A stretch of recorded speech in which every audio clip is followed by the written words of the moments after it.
हे बघा मैत्रिणींनो, शेंगदाण्याची आमटी बनवायची आहे आज आपल्याला. हे शेंगदाण्याचं कूट आहे, हे टमाटरचं पेस्ट आहे, मीठ, मसाला, कढीपत्ता, लसूण, राई, जिरं, तेल. आपण गॅस चालू करूया. बघा कढई तापायला लागले, त्यात टाकूया 1 चमचा तेल.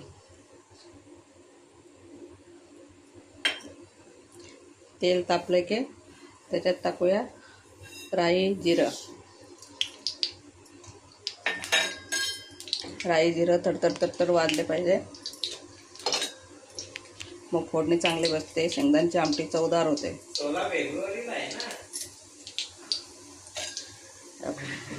त्यात टाकूया लसूण.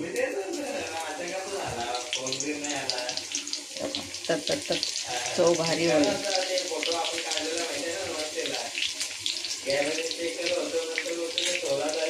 झटपटीत रेसिपी होणार आहे. चवदार शेंगदाण्याची आमटी गावते. हे कढीपत्ता टाकलाय. कढीपत्ता तडतड लसूण, कढीपत्ता, राई, जिरा तडतड वाजले. त्यात टाकूया टमाट्याचं पेस्ट.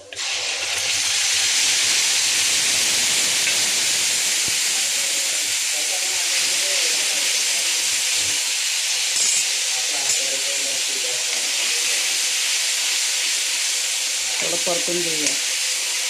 लालसर परतून घेतलं. थोडं परतून घेतलं की त्यात टाकूया मसाला, मीठ, हळद, गरम मसाला. आता थोडा लालसर त्याला तळून घेऊया. मसाल्याला त्याचा लाल भारी तर येते बघा. याला तरी सुद्धा लालसर. आपली हे गावठी शेंगदाण्याची आमटी.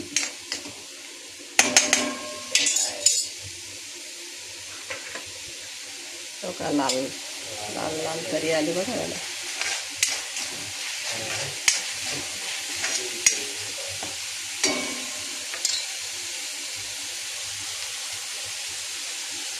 टोकूया पाणी. त्याला पाहिजे तेवढं पाणी ॲड करू शकता आपण.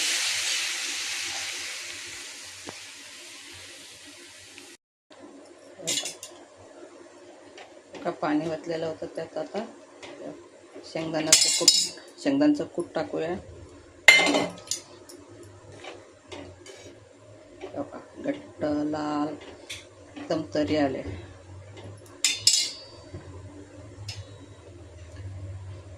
त्यात टाकूया कोथिंबीर.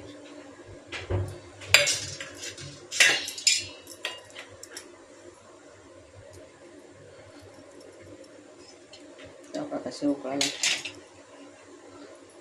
ज्वारीची भाकरी, बाजरीच्या भाकरी, भाताबरोबर सगळ्याबरोबर चविष्ट शेंगदाण्याची आमटी सगळ्यांबरोबर खाऊ शकता.